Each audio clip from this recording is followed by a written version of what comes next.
Todos nele.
Gostaria de começar o Café com Deus com uma oração, amém? Então, feche teus olhos, abra o teu coração. Obrigado, Deus, obrigado, Pai. Obrigado, Senhor. Tu tem feito grandes coisas em nossas vidas e em nosso meio. E nós te louvamos, Senhor. E nós te pedimos, Pai, em nome de Jesus, perdoe os nossos pecados. E fale conosco nessa noite, meu Deus.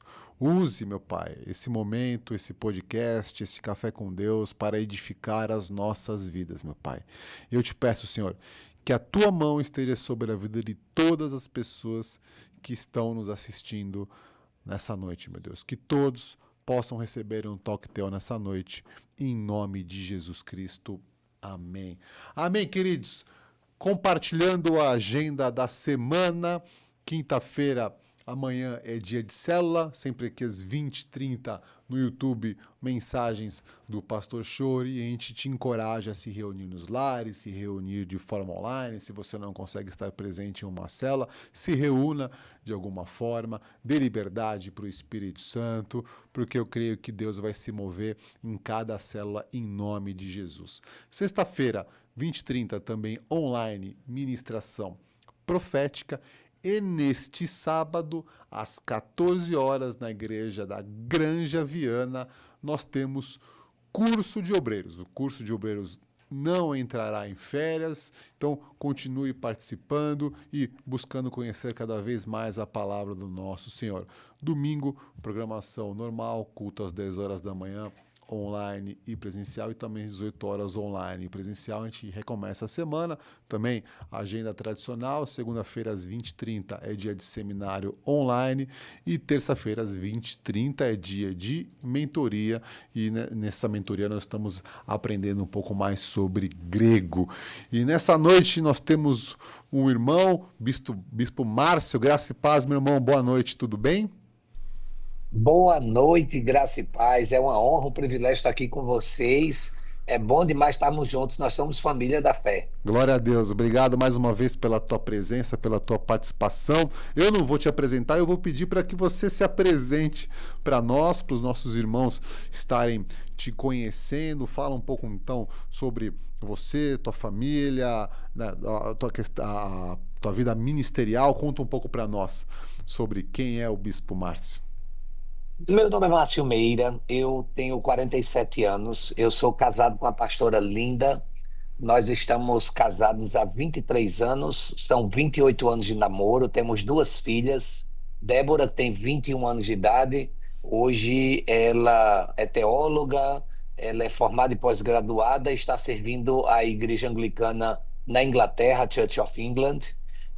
Tem uma filha mais nova, Ruth, de 20 anos, também formada em teologia, graduada e serve hoje trabalhando na igreja local. A nossa família ama Jesus e nós amamos a igreja do Senhor. Eu sou pastor de uma igreja aqui na cidade de João Pessoa, na Paraíba, o ponto mais oriental das Américas, o lugar onde o sol nasce primeiro, um lugar lindo também chamado de Paraíso. Nós plantamos uma igreja aqui há 26 anos atrás. Hoje ela é a Catedral Anglicana Comunhão. Ela é parte da Diocese de João Pessoa. Somos cerca de 30 paróquias que estão sob a minha supervisão episcopal. E hoje eu sou bispo da Igreja Anglicana no Brasil. Entreguei minha vida a Cristo aos 17 anos de idade, depois de uma vida muito conturbada de rebeldia, processo judicial no juizado de menores, após uma tentativa de suicídio, uso de drogas. Eu então abro meu coração, Cristo passa a entrar, a reinar, e aos 17 anos eu vou ao seminário, aos 21 anos planto a igreja, aos 22 sou ordenado pastor e tenho desenvolvido então esse ministério para glorificar o nome do Senhor. E hoje a minha esposa também está no ministério e as nossas filhas também estão nessa jornada ministerial para o reconhecimento do pastoreio na vida delas. Glória a Deus. Deus te pegou de jeito, hein, meu irmão? 21 anos de idade, já abriu a Foi. primeira igreja, foi isso, né? Se eu entendi bem, é isso. Isso mesmo, logo cedo. Aos 17 anos eu já estava no seminário e já recebendo da parte do Senhor e entendendo que Deus tinha um chamado. Aos 21 a gente plantou a primeira igreja. Hoje somos 30 igrejas na região e estamos com muitas expectativas para muito mais que o Senhor ainda vai fazer em nome de Amém. Em Jesus. nome de Jesus, que ele continue frutificando aí no meio de vocês. Meu irmão, antes de a gente entrar um Amém. pouco mais sobre a igreja anglicana, a gente tem buscado conversar com diversas denominações para conhecer um pouco mais o corpo de Cristo e sermos edificados. Mas, bispo, o senhor também esteve com o pastor Chore na Coreia, né? E eu gostaria que você compartilhasse conosco como foi a tua visão, a tua experiência, o que o senhor viu e te agradou, e o que você trouxe para o Brasil desse tempo precioso que foi a viagem para a Coreia. Eu tive o privilégio de estar com uma caravana de brasileiros, dentre eles estava o pastor Chori, o qual nós tivemos muito tempo juntos, conversamos muito, foi um tempo muito precioso, e o que nós vimos ali são vidas nos quatro cantos da terra, com uma só visão, que é ganhar todas as pessoas para Jesus. E a nossa meta até o aniversário de 33 anos de Jesus é exatamente ganharmos 1 bilhão de vidas para Cristo. E é lindo demais ver como cada nação, através da sua cultura e com metodologias tão diversificadas, denominações, ramos históricos do protestantismo, ações e iniciativas missionárias têm cumprido com esse chamado. E lá na Coreia do Sul, nós vimos então essa união. Tivemos também a honra de visitar algumas grandes igrejas, dentre elas a Igreja do Evangelho Pleno, do lendário pastor Paul Yong-Chu, ele que o Senhor já o conduziu para a glória, mas o seu legado permanece. Visitamos o seu museu e vimos essa vibrante igreja, ela que é dirigida pelo Espírito Santo de Deus, avivada, e como ela tem alcançado vidas através da oração, através das células, que são os pequenos grupos, e cultos vibrantes, relevantes, que têm feito toda a diferença. Fomos na maior igreja presbiteriana do mundo também lá, e foi impactante ver o que Deus está fazendo nas mais diversas denominações, e a Coreia do Sul é uma nação que investe tanto no envio de missionários, como é um celeiro de oração para aquecimento de um grande avivamento. E nós cremos que avivamento não é só quando o fogo cai, é quando o fogo se espalha. E nesse evento na Coreia do Sul, nós vimos simplesmente esse espalhado fogo através de cada pessoa e de cada nacionalidade. Glória a Deus, glória a Deus. A gente tem conversado com muitas pessoas que foram lá e realmente elas foram impactadas com o que viram aquilo e unidas nesse propósito de 1 bilhão de vidas para Cristo. Amém. Meu irmão, eu te gostaria de aprender um pouco mais contigo sobre a igreja anglicana. Então, se você pudesse compartilhar conosco sobre a história da igreja anglicana no Brasil e no mundo, a história, quantos membros, quantas igrejas, aquilo que o irmão puder compartilhar conosco. Obrigado pela oportunidade de poder compartilhar um pouco sobre esse ramo histórico do protestantismo que é a Igreja Anglicana. Muitas pessoas, por causa da escola, aprenderam que a Igreja Anglicana ela nasceu com o rei Henrique VIII, porque ele queria se casar de novo, o que é uma mentira. Que, na verdade, quando Cristo enviou os discípulos para pregar o Evangelho, para fazer outros discípulos, alguns desses chegaram, então, entre os bretões, nas Ilhas Britânicas, e ali desenvolveu, então, o cristianismo entre os celtas. E no século III nós já temos a organização de uma igreja, no Concílio de Arles nós vemos isso, no Concílio de Nicéia nós já tínhamos bispos e presbíteros organizados, mas o fato é que Roma, através do estabelecimento do Império Romano e da Igreja Católica Romana, sabendo que ali na Inglaterra havia uma expressão de um cristianismo diferente do que Roma vivenciara, no século VI, o Papa envia então uma comitiva de monges, chefiado por Agostinho de Cantuária, para evangelizar ou catequizar aquelas pessoas da Inglaterra para a fé romana. E a igreja, então, da Inglaterra, a igreja anglicana, ela então passa para o domínio de Roma, que fica durante 10 séculos, e na Reforma Protestante, enquanto Lutero, Calvino, enquanto os reformadores estavam se espalhando, na Inglaterra, alguns pré-reformadores, como John Hus, John Wycliffe, começaram então a fomentar essa reforma, e por causa de algumas questões que estavam acontecendo no parlamento, o rei estava insatisfeito, o rei não conseguia dar luz a um filho homem com o atual casamento, queria anulação do seu casamento, o Papa não queria dar, havia questões religiosas, políticas, econômicas, e com essa série de coisas, cristãos que estavam fomentando a reforma protestante na Inglaterra, chefiado por Thomas Cranmer, eles então iniciaram e romperam com Roma. Quando Lutero na Alemanha, quanto Calvino fazia na Suíça, nós então estávamos na Inglaterra fazendo a mesma coisa, e a igreja anglicana passou a ser uma igreja protestante. Ela começou nos primeiros séculos, no século VI foi recatequizada Roma, no século XVI ela saiu, e nós então permanecemos até que o filho de Henrique VIII continuou sobre o reinado, morreu misteriosamente. A sua primeira filha do primeiro casamento assume, pede perdão a Roma e volta então a igreja anglicana ao domínio de Roma, até que ela morre, a conhecida Maria Sanguinária. Ela assassina todos os protestantes que tinham na Inglaterra, e Elizabeth, a primeira rainha protestante, ela assume, ela rompe definitivamente com Roma, o qual nós estamos até hoje como um ramo histórico do protestantismo, que é o anglicanismo. Hoje nós somos cerca de 90 milhões de anglicanos no mundo inteiro. Nós estamos em 165 países, e é a igreja oficial da Inglaterra, a igreja oficial do país de Gales, é a igreja oficial do Reino Unido, e nós somos uma igreja que inicialmente começou a crescer através de imigração. Os ingleses, onde chegavam, levavam a igreja, e depois o protestantismo missionário, aonde os missionários foram levando para a língua local, e hoje nós estamos então aí avançando para a glória de Deus. Aqui no Brasil, nós estamos como parte da Igreja Anglicana no Brasil, uma igreja que é reformada protestante, mas é uma igreja que não perde a sua catolicidade, é uma igreja evangélica, apesar de ser sacramental e ter uma história. Nós também somos contemporâneos e desenvolvemos a missão da forma que possa alcançar cada coração em cada contexto onde nós estamos. Ou seja, nós somos uma igreja tradicionalmente, mas também somos uma igreja contemporânea, fiel à Bíblia, no poder do Espírito Santo. Glória a Deus. E ela veio para o Brasil por volta de. 1889, através de um pastor chamado Lucy Kinshoff e James Watson Morrison. Lá nos Estados Unidos eles desenvolviam, e é interessante essa história, porque o primeiro missionário que veio, ele veio porque ele ouviu a história da sobrinha do pioneiro do presbiterianismo no Brasil, Simonton.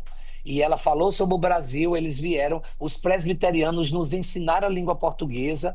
No início houve um acordo aonde no Sudeste ia ficar os presbiterianos e os anglicanos iriam para o Sul, e nós então trabalhamos para alcançar o Brasil.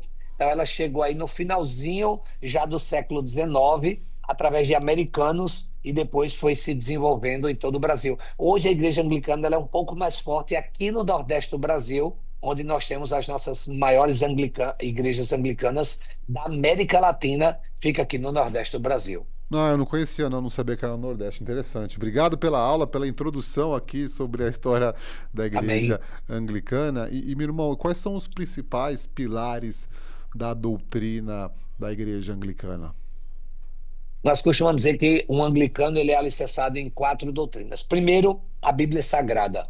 Ela é a nossa regra de fé e prática, ela contém todas as coisas necessárias para a salvação. Segundo, são os credos. Os credos é um resumo da nossa fé. Credo apostólico, credo niceno, credo atanasiano, é um resumo do que a gente realmente crê. Crê em Deus Pai Todo-Poderoso, Criador do céu e da terra, e assim vai. O terceiro são os sacramentos. Nós não somos uma igreja memorialista, nós somos uma igreja sacramental. Ou seja, nós cremos no sinal externo e visível de uma graça interna e visível através da Santa Ceia e do batismo. Então, para nós, batismo não é memorial e nem Santa Ceia. A gente faz como um meio sacramental, traz graça às pessoas. E, em quarto lugar, é o episcopado. A nossa igreja não é congregacional e nem é pretoriana, ela é episcopal. Ela é regida por bispos, que tem no seu escopo também presbíteros e tem diáconos. A nossa igreja ela é organizada em cima desses 4 pilares: Bíblia, credo, sacramento e episcopado histórico. E a estrutura organizacional dela? Como que ela está estruturada hoje? Se o irmão puder dar um duplo clique Bem, aí. de baixo para cima Isso. é célula, o conjunto de células, supervisão, coordenação, coordenação estão em outras junto numa igreja. O conjunto de igrejas, dentre elas tem uma catedral, elas fazem parte de uma região que nós chamamos de diocese. O conjunto de dioceses faz parte num país que nós chamamos de província. Então, eu estou na província do Brasil, na diocese de João Pessoa, na Catedral Comunhão, no bairro do Bessa. Então, é assim que ela é organizada. E mundialmente, nós temos a Comunhão Internacional Anglicana, que é uma comunhão global, que durante muitos anos ela tinha como sé a Inglaterra, e hoje ela cresce muitíssimo, especialmente no continente africano. E existe uma linha de reporte ou ela é autônoma? Se tem, se são algum autônomo de alguma forma? Como é que é? As províncias, elas são autônomas em suas dioceses também, mas existe uma comunhão de relacionamento familiar. Então, as igrejas, elas são todas conectadas à sua diocese. Então, no nosso governo eclesiástico, o bispo, ele é o pai de todas as paróquias, de todas as igrejas da diocese. E cada diocese tem um bispo diocesano. Eu sou bispo diocesano daqui, que pega Paraíba, Rio Grande do Norte e Ceará. E as dioceses têm um arcebispo, que é da província, e existe o arcebispo global também. Então, existe autonomia, mas nós trabalhamos em total comunhão, porque nós entendemos a importância da unidade que precisa haver numa família da fé. E tem a unidade também em relação aos 4 pontos da doutrina básica. Isso tem. Isso, esses quatro pilares, eles são fundamentos sine qua non. É necessário para que realmente. Contudo, se faz necessário a gente entender que a Igreja Anglicana, diferentemente de algumas denominações, ela tem unidade, mas ela vive uma diversidade. Nós não temos uma uniformidade. Nós temos uma unidade doutrinária, mas uma diversidade de atuação litúrgica, sacramental, missional. Então, nós temos igrejas high church e temos igrejas low church. Uma igreja high church é uma igreja mais litúrgica, mais sacramental, mais clássica. Então, ela canta hinos, ela tem Eucaristia todo domingo, ela usa os paramentos, ela é uma igreja mais tradicional.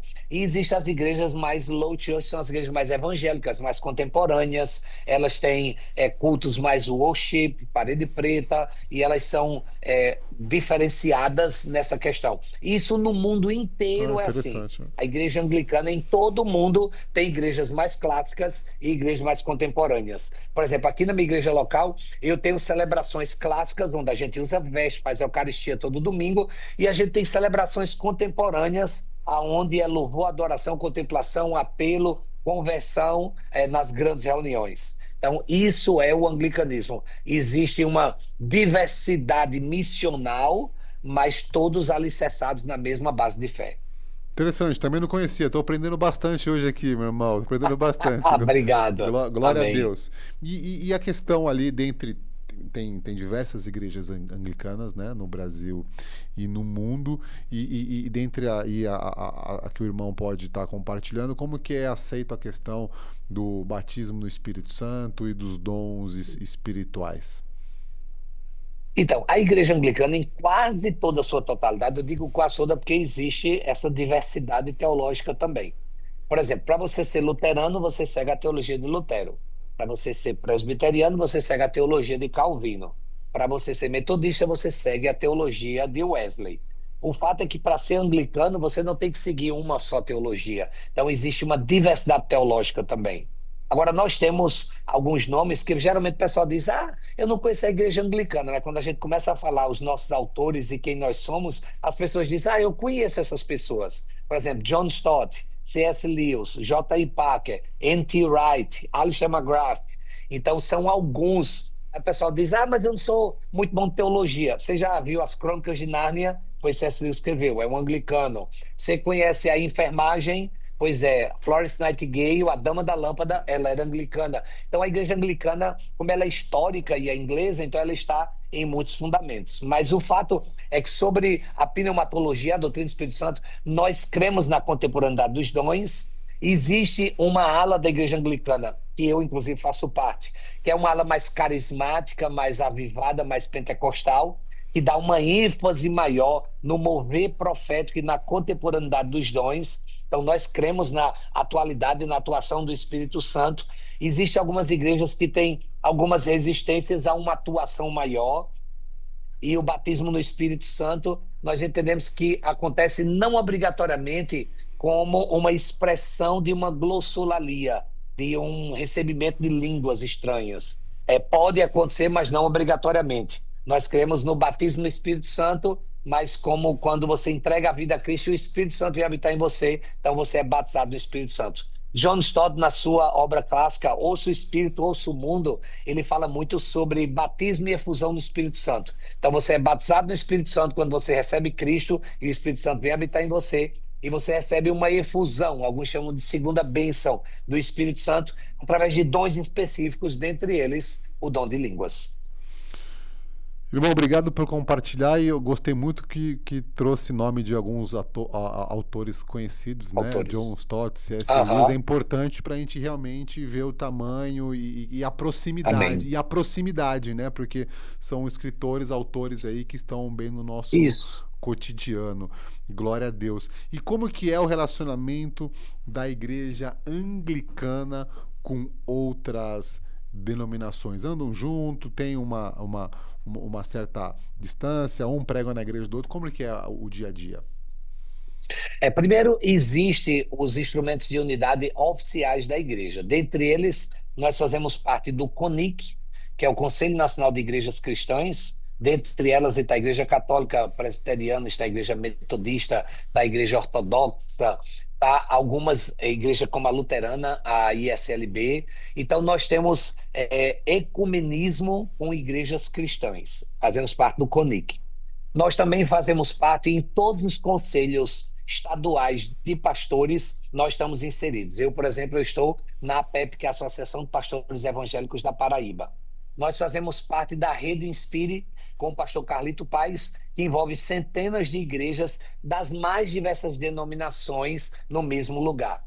Então, nós trabalhamos com um relacionamento muito próximo a todas as igrejas cristãs, quer seja ela de ramo mais romano, ortodoxo, reformado, protestante, pentecostal e até com alguns neopentecostais. Eu vou dar três exemplos clássicos aqui. Eu tenho uma igreja aqui bem próxima, nós temos algumas igrejas próximas aqui. Por exemplo, a Igreja Assembleia de Deus, eu vou sempre lá e ele vem sempre aqui. Eu participo da Santa Ceia deles.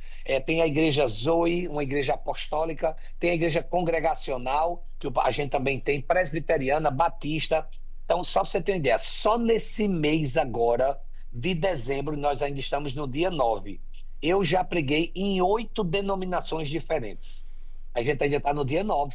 E eu já preguei em 8 denominações. Amanhã eu estou indo para a Igreja Batista da Luz, em Recife. Depois de amanhã eu estou indo para a Igreja Episcopal, lá de Garanhuns. Depois de amanhã eu estou indo para a Igreja Presbiteriana, no interior ali de Pernambuco. Então, nós temos um excelente relacionamento, que nós entendemos que, como cristãos, nós precisamos desenvolver essa ponte, esse diálogo. Então, eu preguei recentemente da Zion, por exemplo, que é uma igreja nacionalmente conhecida, lá do pastor Tel Hayashi, aqui em Recife, que é do pastor Mateus Veiga, como eu preguei em igrejas que não são conhecidas e que poucos vão saber. Só esse final de semana agora eu vou pregar sábado no Rio Grande do Norte, domingo no Rio de Janeiro, numa igreja lá chamada 4 de Abril. E então, assim, nós temos uma agenda muito abençoada com as mais diversas denominações e, graças a Deus, nós temos respeito, humildade, porque nós temos um só foco, que é ganhar todas as pessoas para Jesus. Então, nós temos um relacionamento muito especial com todas as denominações. Não, e glória a Deus, e o senhor tocou num ponto que eu realmente ia falar, né? Se a igreja tem um objetivo de ganhar 1 bilhão de almas, seja o número que for, precisa estar Perfeito. andando junto, né? Não dá para estar andando Amém. separado, glória a Deus. E uma coisa que tem me impressionado ali nas tuas palavras, bispo, vocês são bem organizados, né? Vocês são bem organizados, Isso. bem estruturados, tem uma estrutura, também um DNA de vocês, essa organização, estruturação, divisão. Eu entendi um pouco do que o irmão foi compartilhando aqui. Isso. Organização, planejamento estratégico e excelência.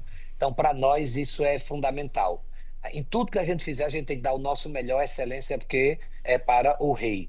E nós somos cheios de símbolos que acabam ajudando na comunicação. Por exemplo, nós temos o hábito de usar cruz, que nada mais é do que representando Cristo e dizendo que eu nego a mim mesmo, eu tomo a cruz de Cristo e o sigo. Nós bispos usamos aqui na mão direita, que é a mão do noivado, nós usamos um anel com a pedra de ametista, que é roxo, que é um exemplo dos fiéis de não ser dado ao vinho, e eu na mão direita, porque eu preciso representar o noivo e cuidar da noiva de Cristo. Nós temos o báculo, o cajado, para mostrar que nós precisamos representar o bom pastor. Então, sim, a nossa igreja ela tem muitos símbolos litúrgicos pedagógicos e nós temos uma organização muito bem estruturada e em tudo que a gente faz, a gente busca sempre a excelência. Glória a Deus. Bispo, assim, nós temos um tempo aqui, eu gostaria de abrir para ti, até para escutar aquilo que o Senhor, né, o Senhor nosso Deus, tem falado para ti nesses últimos tempos. Fica à vontade de Olha, compartilhar. Deus tem falado muito forte ao meu coração e o Senhor tem nos chamado para pelo menos três coisas que são essenciais. E a gente não pode negociar isso. Primeiro é santidade e consagração. Não há avivamento sem arrependimento. Eu amei quando o irmão começou a reunião confessando os pecados e pedindo perdão ao Senhor. A Bíblia nos diz que se confessarmos os nossos pecados, Ele é fiel e justo para nos perdoar os pecados e nos purificar de toda injustiça. E se o meu povo que se chama pelo meu nome se humilhar, orar e me buscar e se converter seus maus caminhos, então eu ouvirei do céu. Então Deus está nos chamando para um tempo de santidade, de consagração. E isso é muito importante. Segundo, unidade e reconciliação. O mundo precisa ver Cristo em nossa comunhão. O mundo precisa ver Jesus iluminando através de nós e apesar de nós. Nós precisamos ser símbolos dessa unidade. Afinal de contas, nós seremos conhecidos pelo amor que temos uns pelos outros. E terceiro, é a nossa missão e generosidade. Esse é um tempo de avanço, é um tempo da gente plantar e alcançar mais pessoas com o evangelho, e isso não vai acontecer se nós não semearmos com generosidade. Então, o Senhor tem falado isso muito forte. Em 2026, a Igreja Anglicana no Brasil já lançou o seu ano profético, vai ser o ano de frutificar. E para que isso aconteça, o Espírito Santo está convocando a igreja a sair das quatro paredes, a ser luz em cada área da sociedade. Agora, um fato é que quando a gente fala em luz, a gente pensa logo numa vela. E é interessante porque a vela ela pode servir só para ornamentar uma mesa, mas vela não foi criada para ornamentar.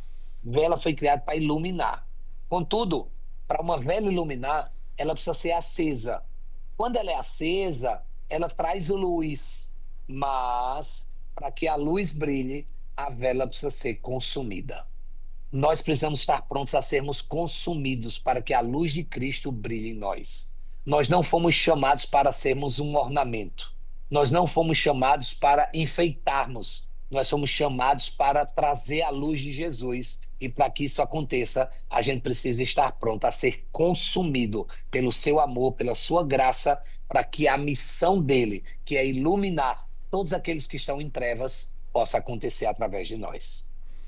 Glória a Deus. E pegando um ponto aqui, bispo, no que o senhor falou sobre, né, o ano 2026 é um ano ali de ganhar almas para Cristo. Então, eu entendo aqui nas suas palavras que também vocês têm uma frente evangelística, né? Vocês fazem um trabalho de evangelismo. Compartilha para a gente como que é esse trabalho evangelístico de vocês. Nós entendemos que a evangelização ela precisa acontecer em pelo menos três níveis. O primeiro é o transcultural, o segundo é o local e o terceiro é o social. Então, nós trabalhamos com evangelismos transculturais. Ou, por exemplo, hoje nós temos uma escola na África, lá em Guiné-Bissau, que atende mais de 300 crianças.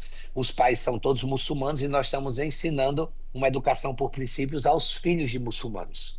Então, nós trabalhamos de forma transcultural em várias nações. Nós estamos hoje presentes em 165 países diferentes. Então, a gente trabalha de uma forma muito intensa essa missiologia transcultural. Eu, por exemplo, eu prego em espanhol em vários países, em inglês, na Europa, Estados Unidos. Estou indo agora em fevereiro pregar lá, em março novamente. Então, nós temos, assim, uma conexão internacional muito grande, que isso faz parte do evangelismo das missões. Segundo, é a missão local. Então, a gente precisa entender a importância do evangelismo, o boca a boca, o evangelismo, por exemplo, o evangelismo por princípio, o evangelismo por testemunho, o evangelismo através de célula, o testemunho através de convites para eventos, pontos na igreja ou até mesmo para o culto. E o terceiro é o evangelismo social. e para nós isso é muito importante. Então, nós temos hoje trabalho no presídio masculino e feminino, trabalho com moradores em situação de rua, trabalho com crianças em situação de risco. Então, nós trabalhamos em várias frentes sociais. Então, a nossa igreja está sempre fazendo uma campanha social para ajudar as mais diversas atuações que nós temos, porque isso é ser cristão. Jesus disse que nós iríamos ser conhecidos porque nós vestimos quem estava nu, nós alimentamos quem estava com fome, nós simplesmente visitamos quem estava preso. Então, nós precisamos entender a importância de sermos um evangelismo também social, aonde quer que a gente esteja. Glória a Deus, obrigado por compartilhar com detalhe aí toda a obra Amém. ali, as frentes de atuação da igreja e pedir Glória a para o Deus. bispo aqui compartilhar também uma mensagem para nossas congregações, muitas pessoas estarão te assistindo e aí pedir para deixar uma mensagem também para nós, meu irmão. Amém. Eu quero encorajar cada igreja, cada crente a permanecer fiel na palavra de Deus.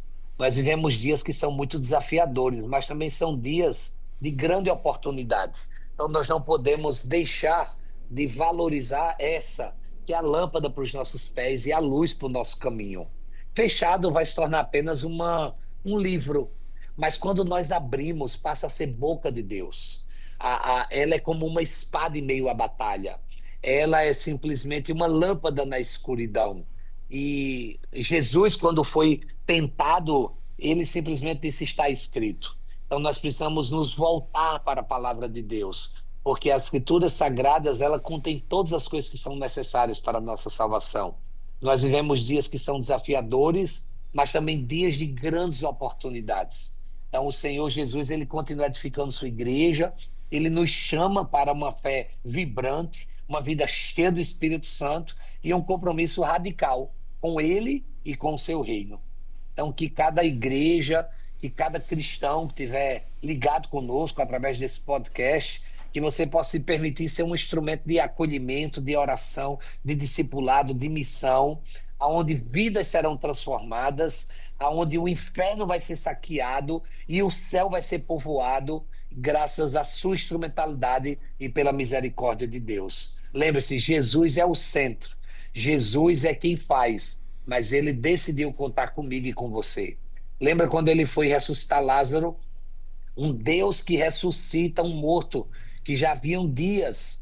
Será que ele não poderia também tirar aquela pedra? Mas ele disse: retirem a pedra. O milagre cabe a Deus, mas o retirar a pedra cabe a cada um de nós. Então, que nós possamos seguir juntos, lembrando que o Senhor, ele conta conosco nessa obra. E lembre-se, o melhor de Deus ainda está por vir. Eu sei que já veio em salvação por meio de Cristo, mas as suas obras e o seu retorno, a sua volta, ainda está por vir. E para que isso aconteça, nós vamos fazer nossa parte. E enquanto Jesus não volta, nós vamos. Enquanto ele não vem, a gente vai. Até que um dia a gente possa se encontrar com ele, em nome de Jesus. Amém. Glória a Deus. Então, enquanto ele não vem, a gente vai. Vai. Essa é a mensagem. Aleluia. Glória a Deus. E Bispo, ia pedir para a gente estar encerrando aqui o Café com Deus de hoje com uma oração. Mas antes da oração, eu ia pedir para o Bispo estar orando pela gente aqui para encerrar.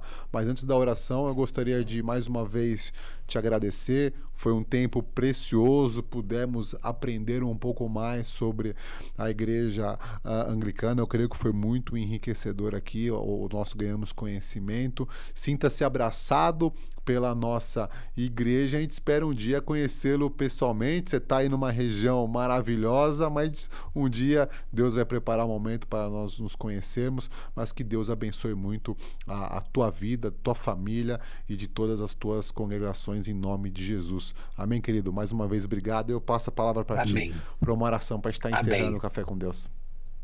Glória a Deus. Oremos. Pai, muito obrigado, porque o Senhor é bom e a sua misericórdia dura para sempre. Nós queremos nessa noite reconhecer e confessar nossos muitos pecados, que nós temos pecado contra ti, contra o nosso próximo, e muitas vezes pecamos contra nós mesmos. E assim nós o fazemos em pensamentos, palavras, ações e omissões. Nós temos pecado contra ti, contra o nosso próximo. Nós temos feito tanta coisa que tem desagradado teu coração. Mas nesse momento eu te peço, Pai. libera sobre nós o perdão do céu. Esquece o que fomos, emenda o que somos e dirige o que seremos. De modo que possamos ser flechas afiadas, retiradas da aljava para o cumprimento da missão, alcançando cada alvo e assim ganhando vidas para ti. Pai, eu oro para que a tua luz brilhe através de nós e ainda que sejamos consumidos, que nós possamos cumprir com o teu propósito para as nossas vidas.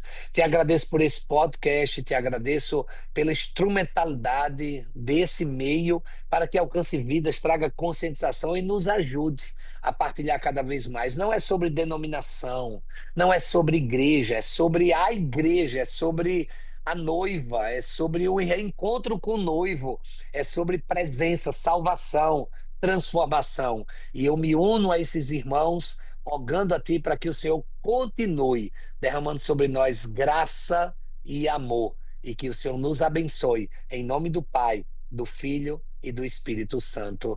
Amém.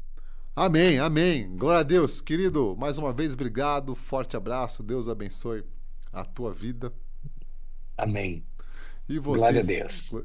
e vocês que nos assistiram nessa noite, Deus abençoe a vida de vocês. Fiquem na paz de Deus, em nome de Jesus Cristo. Amém.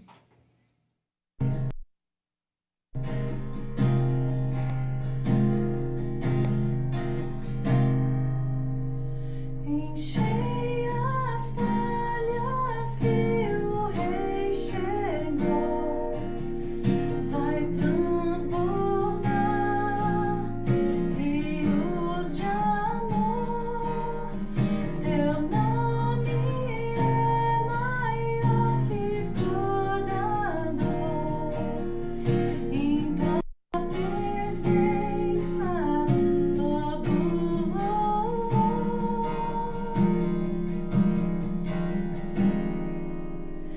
Enchei as talhas que o Rei chegou, vai transbordar rios de amor. Teu nome é maior que toda dor. Em tua presença todo louvor. Exaltamos nosso Rei, adoramos nosso Rei, Choro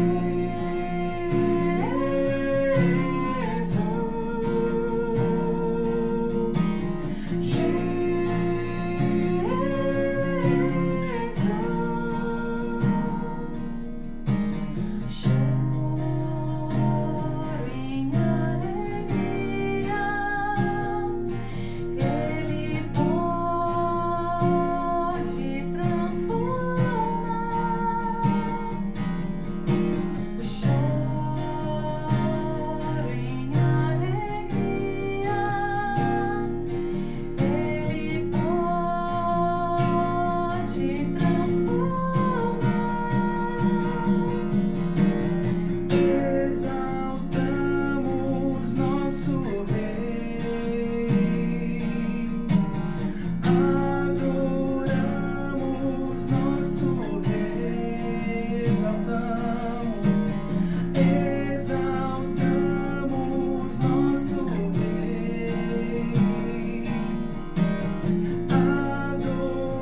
adoramos nosso Rei.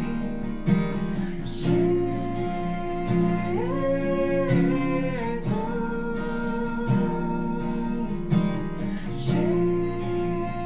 Jesus.